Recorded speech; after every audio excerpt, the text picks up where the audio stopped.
Hello, St. Patrick community. My name is Anna Warnemont, and I am a member of the formation team at St. Patrick's Parish, and I am just really happy to be here with you today. I want to reiterate a couple things that Amy mentioned yesterday in her video to you all. First and foremost, please know of our prayers for you. We are just so, moved by just what COVID-19 is doing, not only to our community, but to the world, and specifically the challenges that presents to our families and dear parishioners and loved ones from St. Patrick's. And so we are praying for you, and we are also here. We want to be available. We want to walk with you in this, and we want to meet the needs that you guys have, both spiritually and in our basic human needs. So I want to just remind you that there are a ton of resources on our website that we have put there very intentionally for you guys to all be able to take advantage of. We have a spiritual relief page as well as a basic needs relief page. So the spiritual relief page offers a place for all of your prayer requests to be added. We will be praying for you guys with those every day. And just holding you in our hearts and sharing it, just with the Creator community, knowing that just as a parish we're praying for one another. And then there's also a place there on the spiritual relief page where you will see a link to additional Catholic resources that we have added and we will continue to add. These are all meant to just be tools that continue to fill you. This time is so, there's so many questions and there's so much uncertainty as how long is this going to last? How long am I not going to be able to receive Jesus in the Eucharist and, really live out the way that Jesus has called us to live as Catholics and called us to adore Him. And, that can be really heartbreaking, but in the same breath, this is how He's asking us to honor Him now. And that's really powerful. So if we do this right, if we, take full advantage of just this time that we have to grow in our faith and to grow in our personal relationship with Jesus, then when we get to be back with Him, oh man, He's just going to be so joyful and our hearts are going to overflow. And that's my prayer for you. Given just this season, it's hard. It's really, really hard on so many different levels. But we can hold our hope in the truth that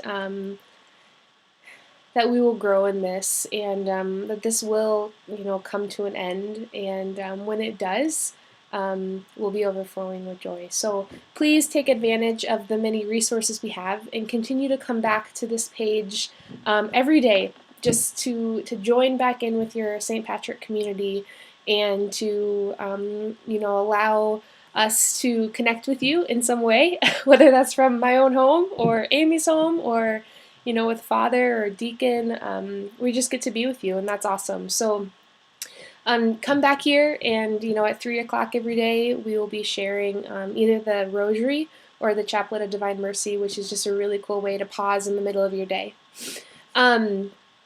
So diving into what today's topic is that we're going to, try to navigate, it's just plain and simple.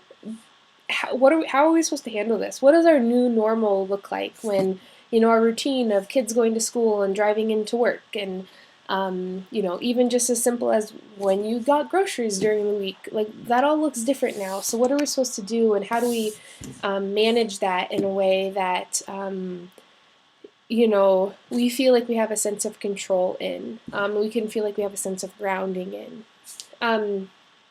So the first and most important thing that I think we need to talk about first is just like the absolute need for routine. And some people really hate that routine, but it's clinically and best practices and encouraged by professionals that routine is such a psychological and emotional benefit to us. It gives us a feeling of safety.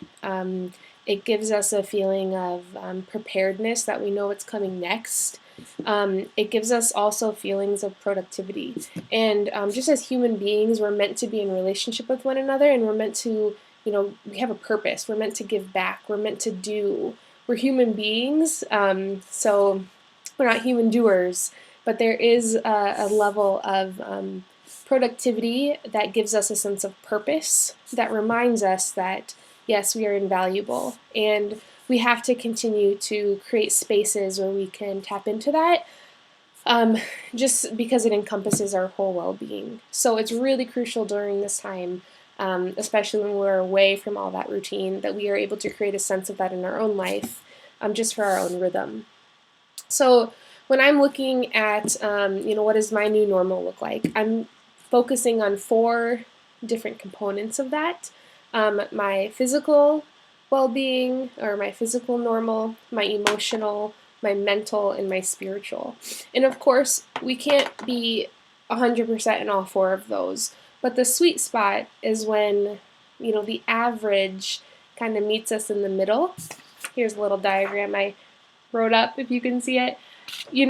We have these 4 quadrants, and we might be way over here in physical, or way in here in spiritual, or, kind of in the middle of one of the other ones.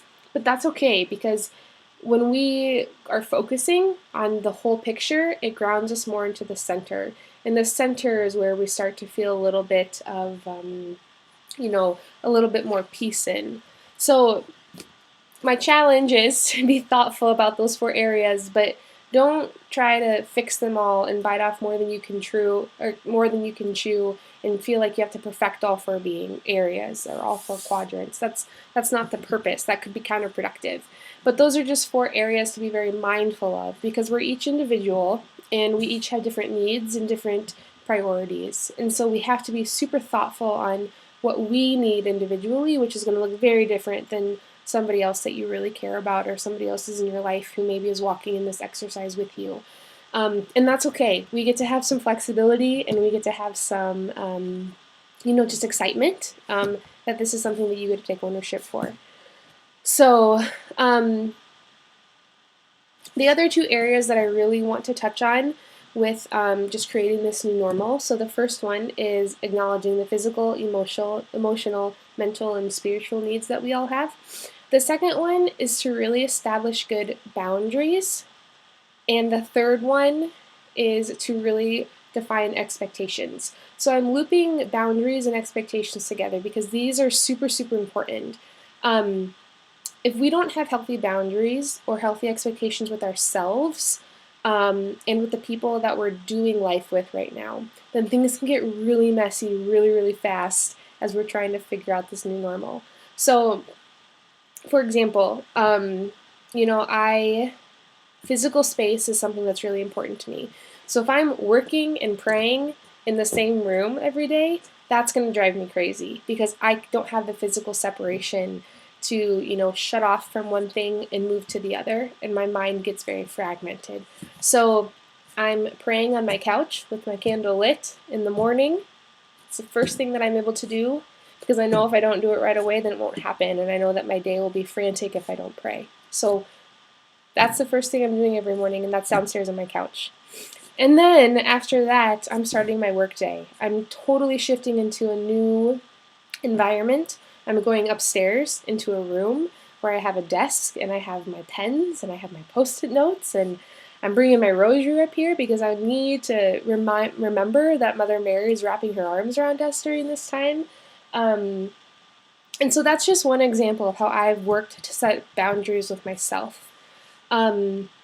Expectations is sometimes a little bit more difficult because I'm a giver. I want to make sure everybody's doing well and everybody's finding their own, everybody else's needs are being met. But what that causes me to do is have really high expectations of myself for what I can accomplish in a day. So setting expectations for I'm capable of doing this much right now and this much later, and then everything else moves to the next day. So that kind of goes to boundaries.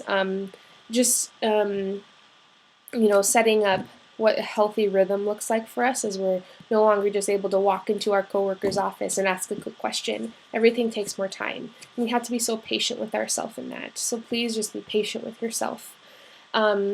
And by communicating these expectations to other people, they know what to expect from you. So if I'm coming upstairs and I'm, working on work, then I can't have my mom calling me in the middle of the day because she is ready to have a conversation. Like, I have to be very clear that nope, my expectations for myself, mom, or my boundaries are that you can call me after the workday, and I'll address that later. So I'm still trying to keep some routine. It's not going to be perfect. This is all really new for all of us. But again, it's just being intentional as we can be. So, um, just a couple more things, then we're going to wrap up. But I want to give you just a couple tools to do if you're feeling really, really overwhelmed. One of them is one of my favorite techniques. It's called the floating tongue. So usually when we're really tense or anxious or impatient, we tend to just by nature push our tongue up against the roof of our mouth, and there's a sense of tension that happens there. When this tension is happening, we're not really able to breathe as well, and our jaw might be super clenched, our shoulders might be super tight, and we just like kind of freeze and come up into a ball.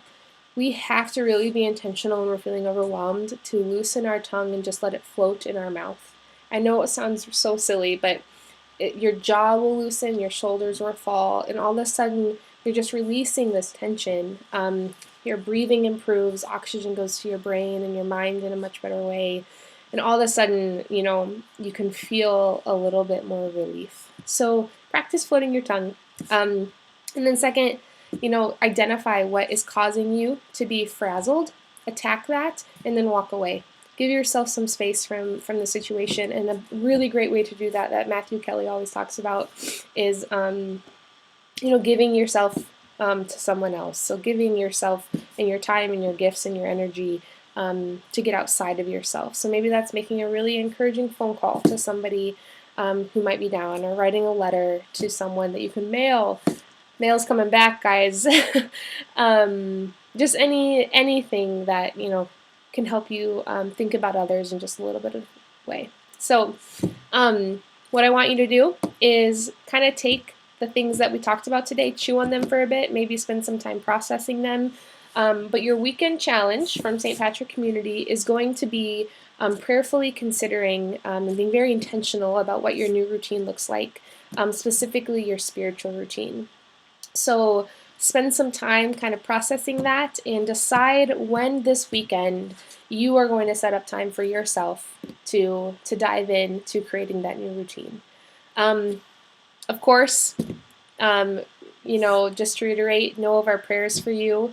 And if you have any questions or any concerns or anything that you even just need somebody to talk to, please call the St. Patrick Community, the St. Patrick staff. Let us know how we can help you. And just know of our prayers for you and for all of your loved ones. God bless you.